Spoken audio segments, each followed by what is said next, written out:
easy. Okay, happened on the way out here. There must be something underneath here that's salvageable. No, look at Because you that. can't just throw it all I around. can't sell that. No way. Okay, listen to me now. I Get set out of the here. cage I'm and sorry. everything's fine. No, go. No, Hey, please get out of here. Talk to me on Sorry this, then about tell that. me what's going on. What can I do then to change this? Because the temperature gauge You is gotta set keep it properly. cold.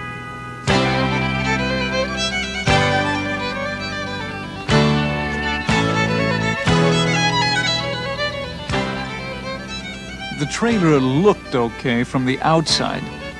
Even the loaders told me not to worry. My first refrigerated load, and now the inspector was saying he wouldn't take any of it. Hey, in this business it happens, Darryl. As they say, you gotta beat the heat and hold the cold. Well, that produce of mine looked pretty beat, and I was the one left out in the cold. You know, I didn't think it'd be so difficult to make the jump from dirt hauling to long haul. But there's more to this refrigerated hauling than I thought. You better believe it.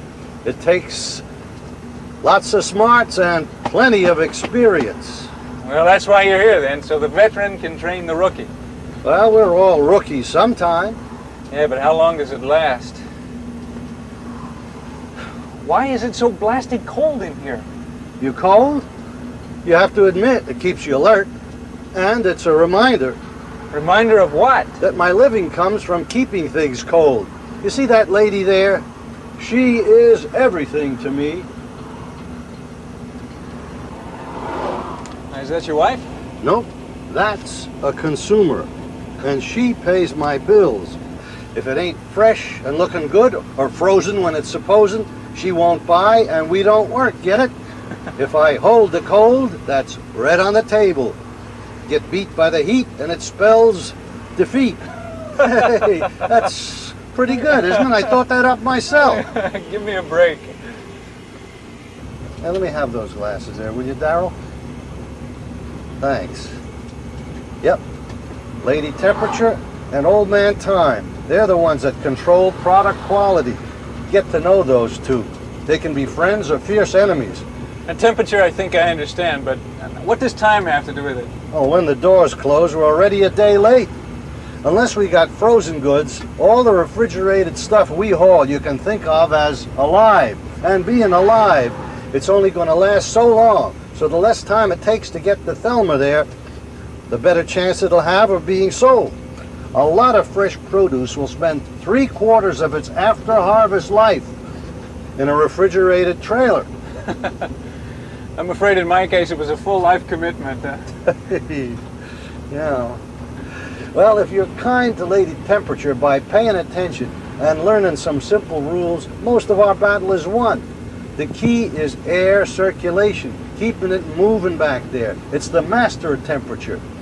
But many other things help air circulation, from having the right equipment to keeping it in good shape, to how it's stacked in the trailer, even the mix of products in the load. They call it cargo compatibility. All those things will affect temperature and the quality of what we're hauling. Sounds like a lot. Well, I could also talk about pre-cooling and checking cargo temperature before loading, special practices like top icing and atmospheric treatments. So where do you start? One at a time, but all lead down the same road. The right temperature and plenty of air circulation to hold the cold.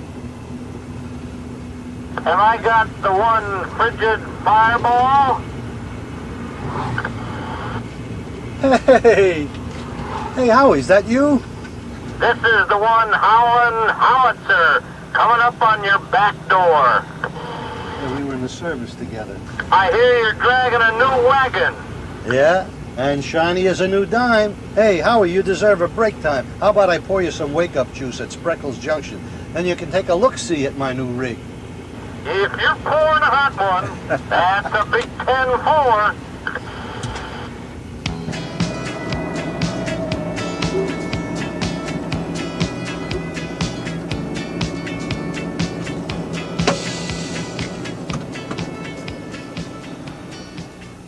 Listening to these two old-timers talk was like a verbal encyclopedia for new truckers. And just what I needed. Even Howie was impressed with Clint's new rig. He liked the large capacity of the reefer unit and pointed out to me the importance of the coil size. The bigger the coil, the more metal surface there is to cool the air.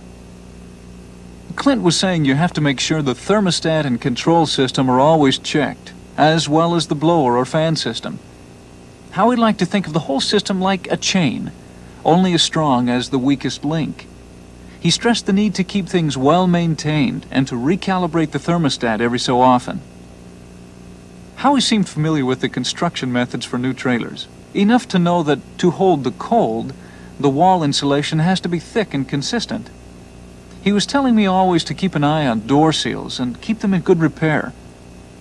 Clint made sure that Howie saw the inside too. I kind of had the idea it was more for my benefit than his, because they covered some pretty basic stuff. But hidden in it all were some real gems of wisdom. I knew that the main heat problem comes from the sun beating down on the trailer all day, and the heat coming up from the road. Both of them were saying how important it was to keep the product away from the heat coming from the walls and floor. Ribbed walls and doors were the ideal way, but at the least a deep floor and keeping the load away from the walls would do the job. They were saying by having the extra space at the walls and floor and back door, the cool air can better circulate and take away all the heat that's itching to get in. I sort of felt I was getting the grand tour of my own house as we walked down to the front. Then Clint and Howie started in on the need of a pressure bulkhead. I wasn't sure what it was, but I made the mistake of asking. I learned it was like a second wall at the front of the trailer. The bottom doesn't quite reach the floor. As the air is blown out of the air chute, it creates a low pressure under the load. This sucks the air down to the floor as it flows out of the air chute. This forces the air to circulate around and through the load to more evenly keep the right temperature. By keeping it flowing evenly, we keep the product at the temperature that will keep it either fresh the longest or properly frozen. I also got a good overview on the need for an air chute, and how the spaces down the entire length help to evenly distribute the air to the entire load. As they were pointing out how great a deep floor was for air circulation, they reminded me that keeping the floor clean and free from junk was not just for proper air circulation. Hauling someone's dinner back here should be reason enough to do my best at cleanliness. That wasn't the only reminder. They suggested always asking myself questions before each trip, like, is everything in good repair? The box and reefer unit. Has the refrigeration unit been checked before each trip and routinely maintained? Have any rips in the air chute been fixed? Is everything in top operating condition? Is the rest of the trailer clean? I hoped I could remember it all. Keep those guns blazing, Howie. Happy trails, Howie!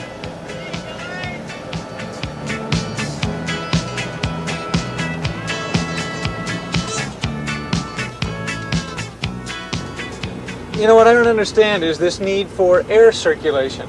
I mean, after all, cold is cold, right? If you're hauling fresh produce or flowers, you have to remember they're alive back there. They're still breathing, taking in oxygen, letting off carbon dioxide. It's called respiration. And with that comes heat. Now, think of it like 10 pro football linemen in the cab here with the windows rolled up. Get a little warm, huh? Uh-huh. Well, if you don't keep taking the heat away from the product, temperatures will rise that will affect the quality of what we deliver. All those research white coats at the university and the USDA have shown us how fast products are ruined if not kept at the right temperature. Now, frozen foods are a different story. They produce no heat, but they have to be kept really cold. 0 degrees or colder, and the colder the better. Now, ice cream must be kept at -15 or colder. If we don't hold the cold, it means all those nasty words like shrinkage, you know, sorting, trimming, repackaging, and... Yes, you don't have to say it. Total rejection. And that costs. In fact, the mistakes made in handling cooled and frozen foods cost us and all consumers $500 million a year. Well, luckily my load didn't cost that much. That's enough to buy 4,000 new rigs, both tractors and trailers just like this one. How'd you get to know all this stuff? I paid my dues. I'm no spring chicken, you know. And speaking of spring reminds me of the weather and what comes with spring and summer. Heat. Now we're back on track. Our biggest problem with heat, especially in the summer, is the outside heat. Think of a trailer sitting out in the sun all day. The box gets pretty warm. One of the most important things to remember to fight this is to cool it. That's what my wife always tells me. Pre-cool the trailer with the doors closed and the unit on and the thermostat set at the right temp for the load. It'll take about 1 to 2 hours. We'd had our unit running for over 2 hours, so I knew we were already down to temperature. If we don't give it enough time, the heat already in the walls, floor, and ceiling can transfer right into the product. By pre-cooling, it will keep all that good stuff nice and cool or frozen if we need it. The heat won't transfer to the load. So, remember, pre-cool it.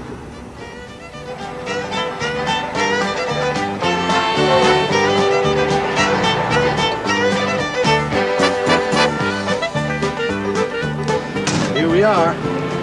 I make it a practice never to open the doors until the crew is really ready to load. Now we got a load of lettuce and broccoli to pick up here. Once they're ready to load, make sure you turn off the reefer unit. If you don't, warm, humid air from outside is brought in and may cause water from the air to freeze on the coiled surface. This will block the air circulation past the coils and you get Temperature problems. right. Here at the loading dock is where you really have to be on your toes. We've already prepared and checked out our rig. The products we're taking today should also have been pre-cooled to the right temperature. Frozen foods should be at 0 degrees Fahrenheit or minus 10 degrees for ice cream. But do I take their word for it? I let this baby do the talking. A pulp thermometer. A regularly tested and calibrated one. Can't afford to be wrong. Our refrigerated unit can keep the product at the right levels, but it can't be expected to lower the product temperature. So it is mucho importante to know that the products going in are at the right temperature.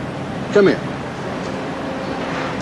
If I'm carrying fresh produce, like this lettuce, here's how I take pulp temperatures. I just put it in here at the first carton and see what happens. See? Takes a few seconds. There. That's great. And I don't stop there. I take random samples from the entire load. Okay, load her up.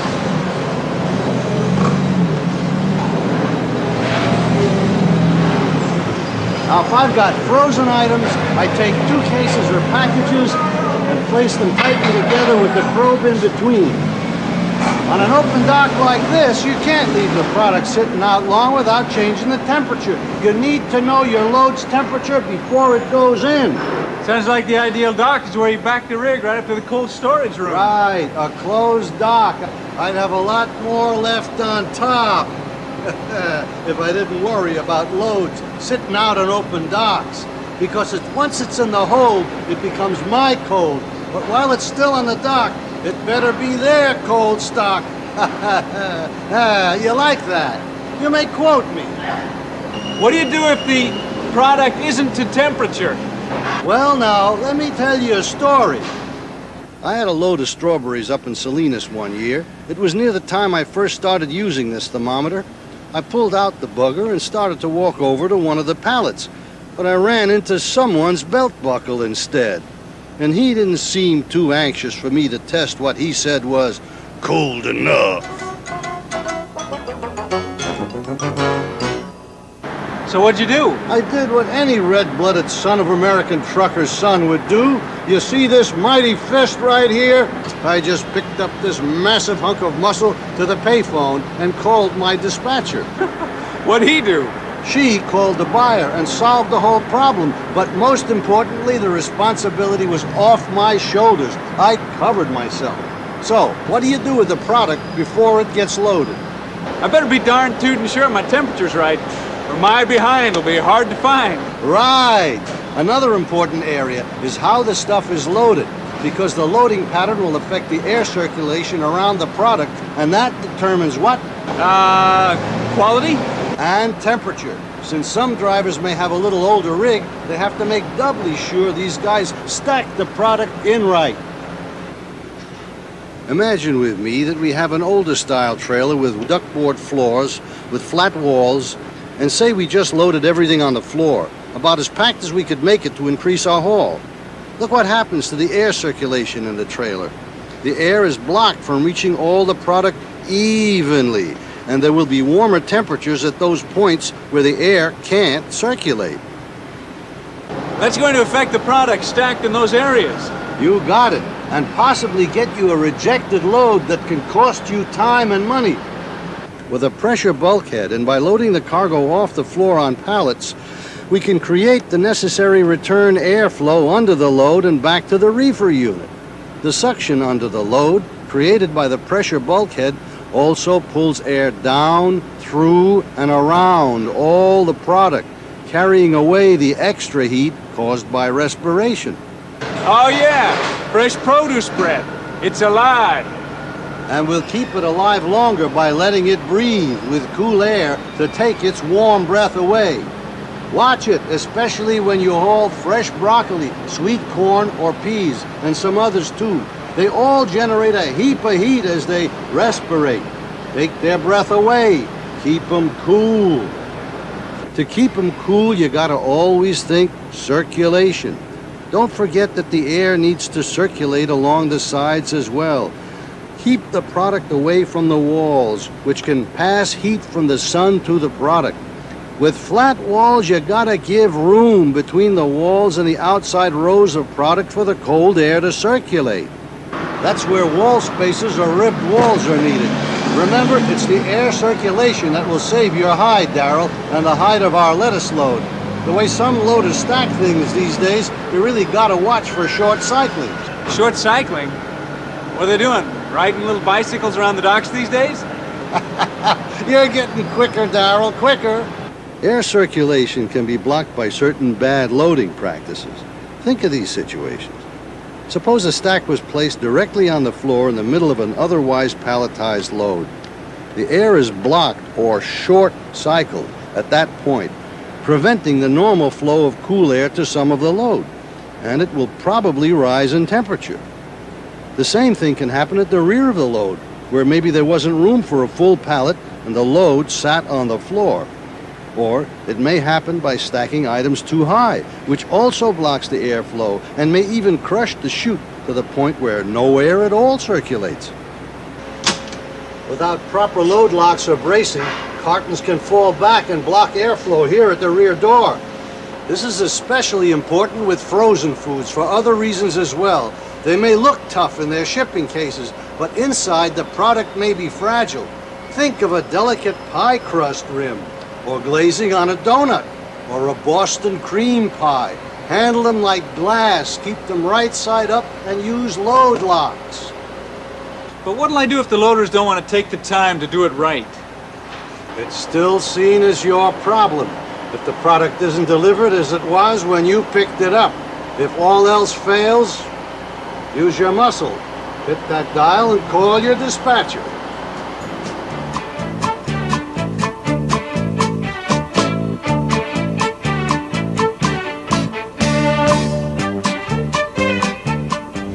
Hey, northbound, is the coop open?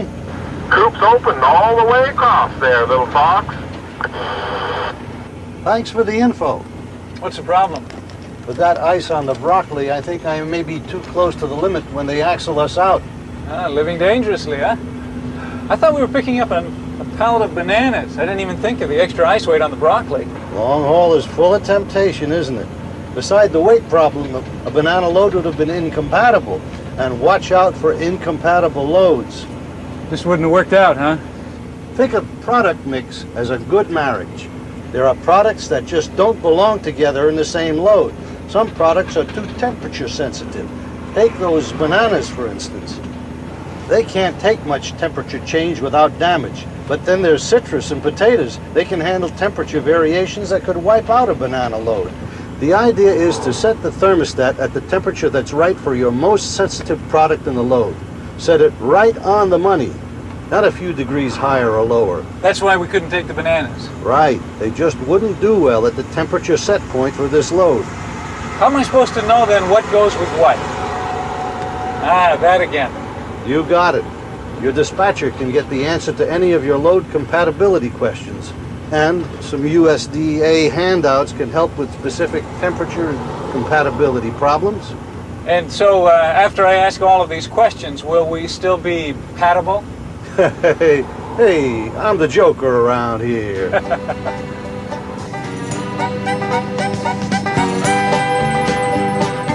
You know, all this compatibility talk is making me want something very compatible to my stomach. And Lulu's place is just the place that can do that.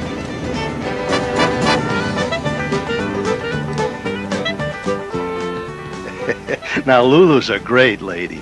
After we ate, she began telling Darrell what to watch out for when hauling mixed loads. Hey, you should know better than to mix your cantaloupe with my lettuce. What's she talking about? Some products can give off ethylene gas, like cantaloupe, which can harm other products like lettuce. Now, these two are definitely incompatible. Lulu showed us what happens when cold air can't reach the products. Now, this here one is from a carton that someone put right up against a flat wall and it stayed hot the whole trip. Wasn't me now, Lulu.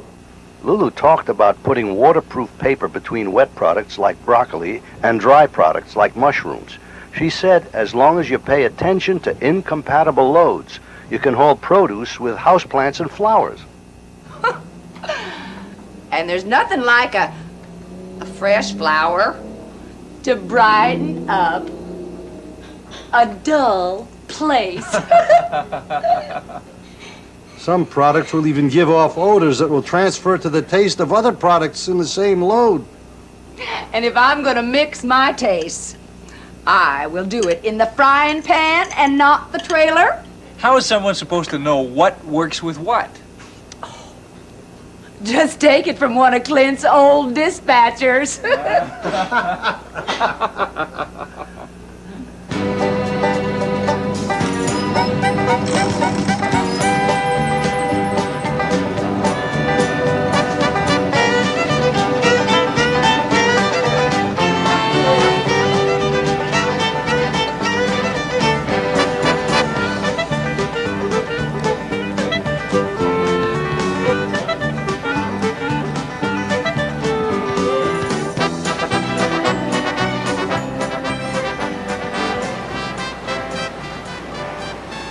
Clint, we've been here for a while now. Don't you think we ought to turn our unit off and open her up? Not until those fellas are all ready to take the load right to cold storage. Every moment counts.